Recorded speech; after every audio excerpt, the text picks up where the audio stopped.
पंडित रामकृष्ण हमारे मित्र हैं, हमारे विशेष सलाहकार हैं। हम सम्मान करते हैं उनका, और उनके अष्ट दिग्गज समारोह के पश्चात इतिहास भी उनका सम्मान करेगी।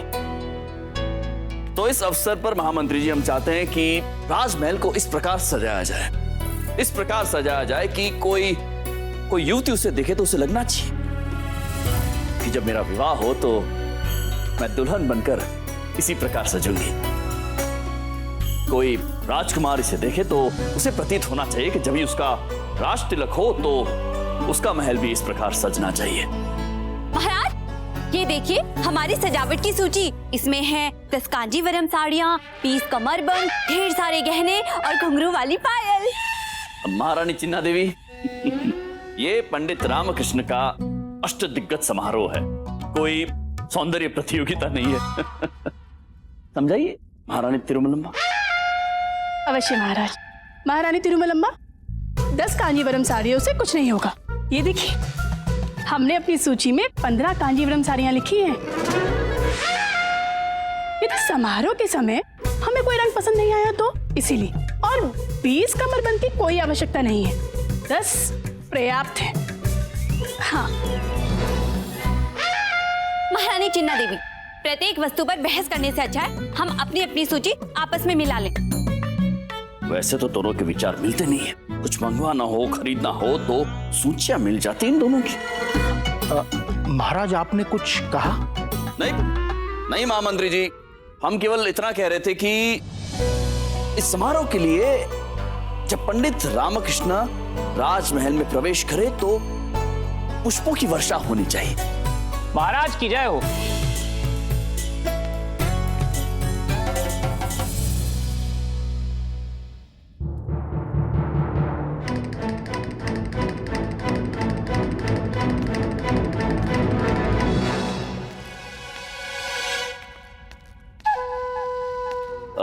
महारानी चिन्ना देवी, महारानी तिरुमलम्बा, आप जाइए भीतर अपने कक्ष में जाकर सूचियां मिलाइए अपनी। जी महाराज। जी महाराज, आइए। हम मंगवा देंगे।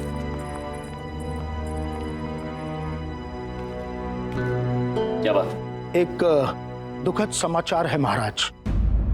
हमारा गुप्तचर जो निजाम के राज्य में गुप्त रूप से कार्यरत था, वो निजाम की गिरफ्त में आ गया है।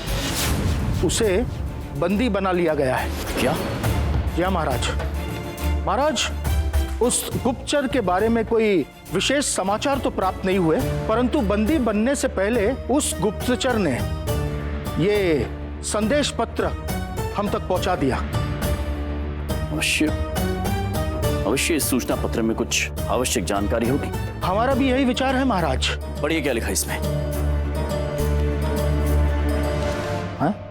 ये महामंत्री जी, हमने कहा पढ़िए उसे। ये महाराज वो महाराज वो हम कह रहे थे पढ़िए इसे।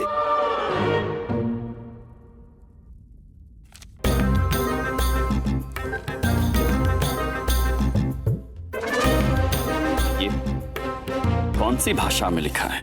महाराज, हमें यह पता है कि गुप्तचर गुप्त संदेश देते हैं, परंतु उनकी भाषा भी गुप्त होती है, ये हमें ज्ञात नहीं था। हाँ मंत्री जी, अवश्य ये कोई सांकेतिक भाषा होगी, परंतु इसमें लिखा क्या है ये जानना अनिवार्य है। कहीं गुप्तचर ने हमें किसी आने वाले संकट के विषय में कोई संकेत तो नहीं दिया? जी महामंत्री जी।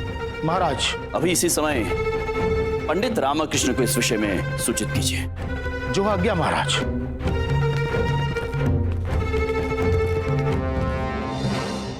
आत्मा तृप्त हो गई।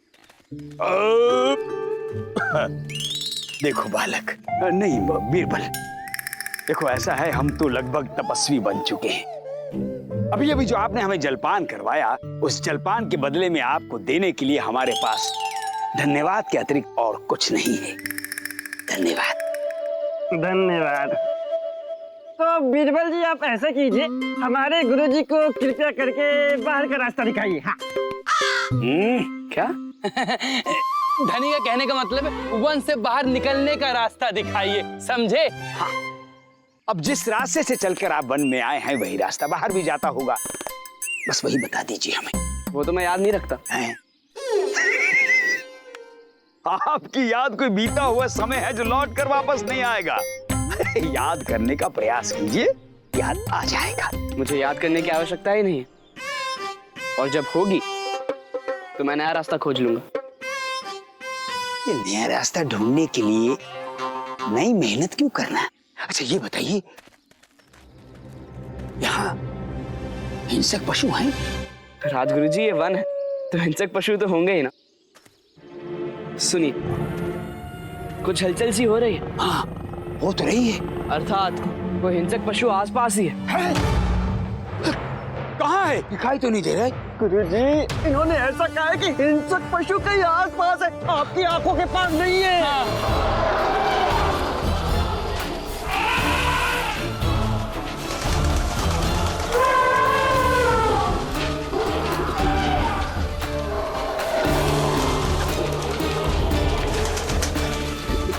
कहाँ भाग गए? ये क्या कर रहे? अरे हमने पशुओं की बात क्या की, आप तो देखने के लिए वृक्ष पर चढ़ गए। राजगुरु जी, देखना नहीं, बचना चढ़ाओ। ये हाथियों का झुंड में एक साथ भागते हुए आना, पंछियों का अकस्मात उड़ना और बाकी पशुओं की ये हलचल अवश्य इसी बात का संकेत है कि वन का राजा इधर ही आ रहा है। इसलिए वृक्ष को अपने प्राण बचाने चढ़ा हूं मैं। अच्छा, प्राण बचाने के लिए चढ़े हो? प्राण तो हमारे पास भी है। और वृक्ष पे चढ़ने के लिए हाथ पैर भी हैं। उनका उपयोग करो और वृक्ष पे चढ़ो, बचा लो अपने प्राणों को। अरे छोड़िए छोड़िए, हम विजयनगर से इतनी दूर वृक्ष पर चढ़ने के लिए नहीं आए, हम नहीं चढ़ेंगे। अच्छा ठीक है, जब बाघ आएगा वो आपसे पूछेगा नहीं कि आप वृक्ष पे क्यों नहीं चढ़े। बिल्कुल सही बोल रहा है। सत्य सत्य। हाँ चढ़ेंगे, अवश्य चढ़ेंगे, परंतु कैसे चढ़ेंगे? हाँ स्मरण आया, बचपन में हम बालकों के कंधों के ऊपर पैर रखकर वृक्ष पर चढ़ जाया करते थे। मैंने इससे पहले बुड्ढा बड़े कंधों पर चढ़े, हम पेड़ पे चढ़ जाते। अरे गधो रुको, नीचे उतरो, यहाँ नीचे झुको। अरे तुम्हारे कंधों पर पैर रखकर वृक्ष पर चढ़ जाएगा। नीचे झुको।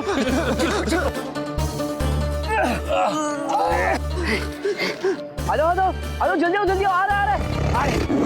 आगे। अरे चढ़ गए गुरुजी पेड़ पे। शिव शिव शिव शिव शिव शिव शिव शिव शिव शिव शिव शिव शिव शिव शिव शिव शिव शिव।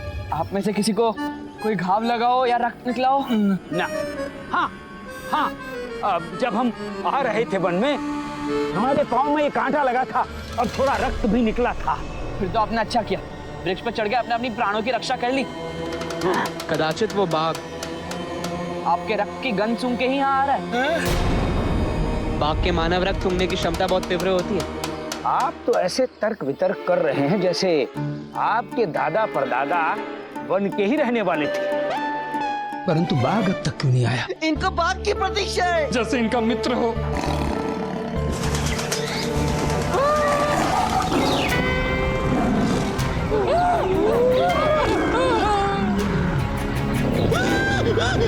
गुरुजी बाघ आ गया।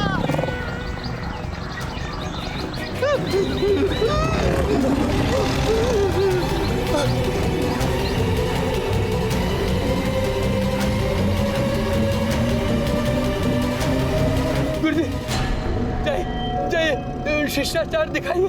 बाघ आपसे मिलने आया है, मिलने आया बाघ। जय मिलिए। अरे चुप रहो गधो, आपने तो विजयनगर के महाराज से भी मिलना छोड़ दिया।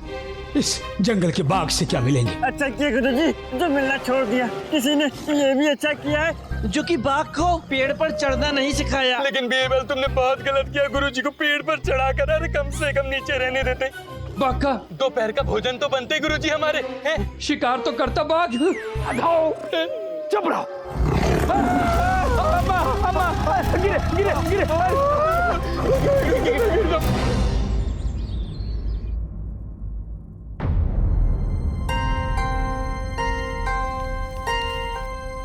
महाराज, ये जो कुछ भी लिखा हुआ है ये किसी स्थापित या परिचित लिपि में तो नहीं है। ये एक संकेती संदेश है पंडित रामकृष्ण। जी मंत्रीवर, निसंदेह ये एक संदेश ही है। पंडित रामकृष्ण, सबसे अधिक विचारणीय बात तो यह है कि ये जिस गुप्तचर ने भेजा है वो हमारे सबसे बुद्धिमान और विश्वसनीय गुप्तचरों में से एक है। इस पत्र में जो संदेश है पंडित रामकृष्ण, जो हम अब तक समझ नहीं पाए हैं, वो अवश्य ही कोई चेतावनी है या फिर किसी आने वाले संकट का संकेत है। इसमें पंडित रामकृष्ण, संदेश में जो संकेत है, वो जो कहना चाह रहा है, वो अति शीघ्र सुलझ जाना चाहिए। जी महाराज, मैं आपकी तत्परता समझ रहा हूँ महाराज। मैं ये भी जानता हूँ कि ऐसी कोई पहेली नहीं जिसका हल ना निकाला जा सके, किंतु इसका रहस्य जानने में मुझे कुछ समय लग सकता है। इस जटिल संदेश के अर्थ को समझने के लिए दृष्टि हमें वहां तक पहुंचानी होगी जहां अभी तक पहुंची नहीं है। जैसे ही इसका अर्थ मुझे समझ में आता है, मैं आपको विस्तार पूर्वक बता दूंगा। उचित बात है पंडित रामकृष्ण, परंतु स्मरण रहे, इस कार्य में आप अधिक समय नहीं लगा सकते हैं। शीघ्र अतिशीघ्र इसका अर्थ ढूंढ निकालिए, अन्यथा अर्थ ढूंढने से पहले यदि कोई अनर्थ हो गया तो राज्य के लिए अत्यंत हानिकारक हो सकता है। स्मरण रहे। आप आश्वस्त रहे महाराज, मैं इस नई चुनौती का कोई ना कोई हल अवश्य निकाल लूंगा।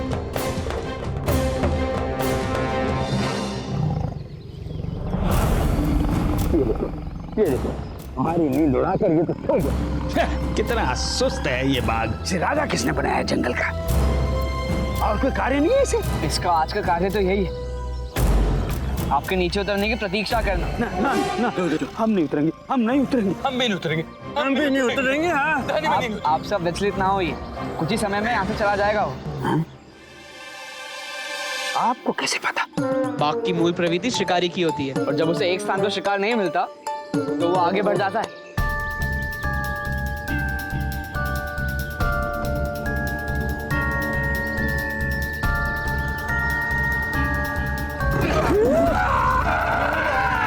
गुरुजी बचा, बचाओ गुरुजी।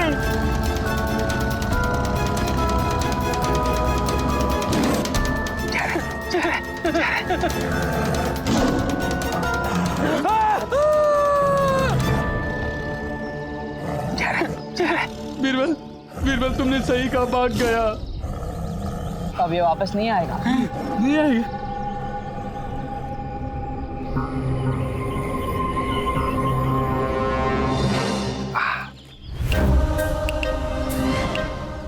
गुरुजी, एक बात पे विचार किया आपने? क्या? इस बीरबल को आपके बारे में सब कुछ ज्ञात है, सब कुछ, आपसे बिना मिले। और आज बाघ से भी प्राण बचे हैं इसकी वजह से। इसका मतलब ये पंडित रामकृष्ण से ज्यादा चतुर है। अरे चुप रहोगे तुम दोनों ने पंडित रामकृष्ण और उसकी बुद्धि को सर पर चढ़ा रखा। अब ऐसा इसके विषय में भी सोच रहे हो। बीरबल, आपने कहा था कि आपको रास्ता याद नहीं। हाँ, कहा था।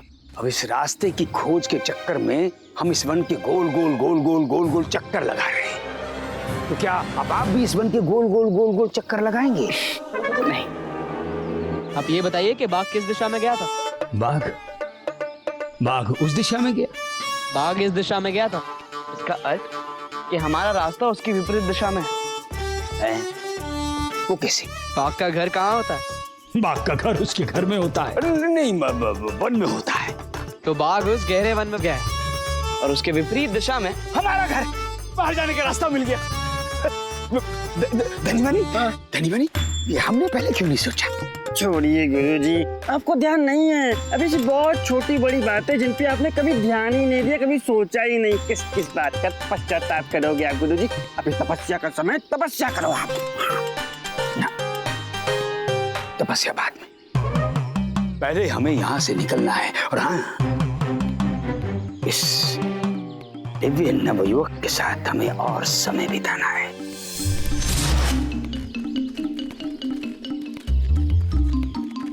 अरे वाह, रास्ता मिल गया। आते हुए भी हमें नदी मिली थी। बस अब नदी के उस पार जाते ही हमारा बेड़ा पार हो जाएगा। हम जानते थे कि भले ही आप हमें वन के टेढ़े मेढ़े रास्तों पर ले जा रहे हो, अंततः सही रास्ता निकाल ही लोगे। चलो नदी पार करते हैं। अरे कहाँ जा रहे हो? इधर आओ। बीरबल, वन के भीतर का रास्ता आपने हमें बताया, बाहर का हम आपको बता देते। मैं छोड़ के इस ओर से नदी पार करूंगा। हैं? ये कभी कभी अति बुद्धिमान व्यक्ति भी ऐसी मूर्खता कर जाते हैं कि मूर्खों को भी लज्जा आ जाए। तुम दोनों को लज्जा आ रही है ना? मूर्ख थोड़ी ना गुरुजी। हाँ, मूर्ख ही तो हो। चलो आओ।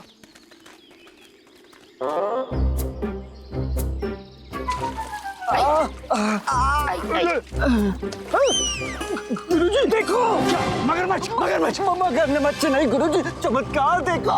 कहाँ? वहाँ सामने सामने।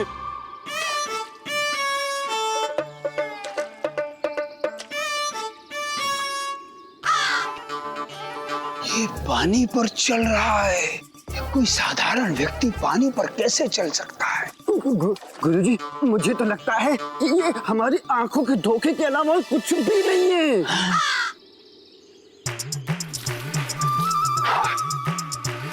बीरबल, तुम पानी पर चल रहे हो? चलना क्या राजगुरु जी, मैं तो पानी में नाच भी सकता हूँ। ये देखिए, नाच रहा है। अच्छा नाच रहा है। ध्यान से देखिए राजगुरु जी, मैं पानी पर नहीं चल रहा हूँ। यहाँ पानी के नीचे पत्थर का छोटा सा बांध है, जो ठीक पानी के नीचे है। मैं उसी पर चल रहा हूँ। ओ अच्छा अच्छा, परंतु आप तो इस क्षेत्र के नहीं रहने वाले हैं। आपको कैसे ज्ञात हुआ उस बांध के विषय में? बहुत सरल है राजगुरु जी, इस नदी की लहरों को देखिए। यहाँ आके टकरा के कमजोर नहीं पड़ती, अभी तो टकरा के रुक जाती हैं।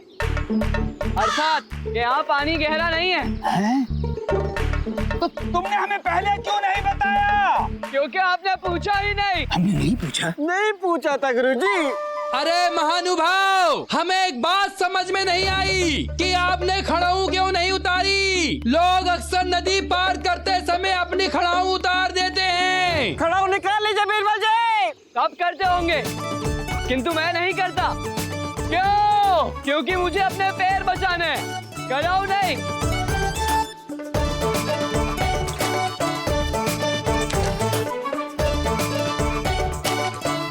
अरे गुरुजी, अरे इतनी बात तो गधा भी अपने शिष्य को बता देता है, आपने हमें ये भी नहीं बताया कि सर पर पगड़ी और पैर में खड़ाऊ पहनते हैं। हद है।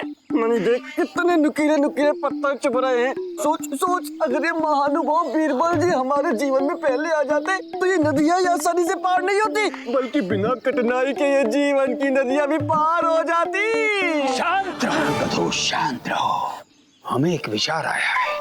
ऐसे चिल्लाओगे तो वो विचार नदी की धाराओं के साथ बह जाएगा। चुप। तुम्हारे गुरुजी की डूबती नैया को खेवैया मिल गया है।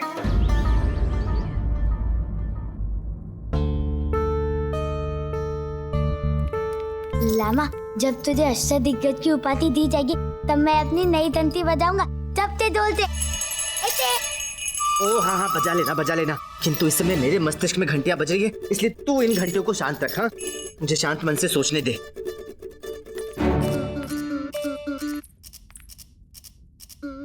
क्या है? बताइए ना, हम कैसे लग रहे हैं? जाओ अम्मा से पूछो। उठा लो उठा लो। देखो मैं बहुत उलझा हुआ हूँ, ना तो मैं कोई सामान उठाऊंगा ना स्वयं इस स्थान से उठूंगा, मैं बता रहा हूँ। अपनी आंखें तो उठा सकते हो ना, अपने नेत्र उठा लो और बताओ हम कैसे लग रहे हैं? जैसी प्रतिदिन लगती हो। आपके अष्टदिग्गज समारोह के लिए सबसे सुंदर दिखने के लिए दोपहर से सज रहे हैं आप। और ऐसा कि बताइए ना, हम कैसे लग रहे हैं? अच्छी लग रही हो। मात्र अच्छे लग रहे हैं? मात्र में एक मात्रा और जोड़ लो, बहुत अच्छी मान लो। हाँ, केवल बहुत अच्छे लग रहे हैं? बहुत अच्छी तो तुम विवाह के बहुत पहले लगती थी। आज तो तुम ऐसी लग रही हो जैसे चांद भी तुम्हें देख ले ना तो शर्मा के पानी पानी हो जाए, जैसे यदि दर्पण भी तुम्हें देख ले तो शर्मा का चकनाचूर हो जाए। बस इस घर के सारे दर्पण बदलने पड़ेंगे क्योंकि हम पहले जैसे नहीं दिखते। शारदा महोदया, दर्पण बदलने से कुछ नहीं होगा, दर्पण बदलने से मनुष्य नहीं बदल जाता।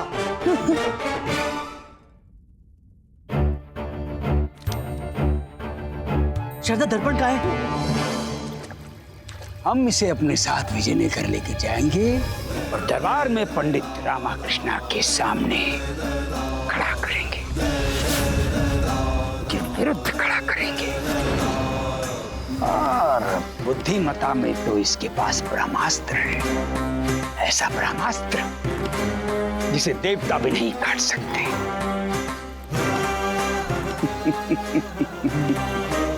तथाचार्य, तेरी हर कठिनाई को मिल गया हल। बीरबल।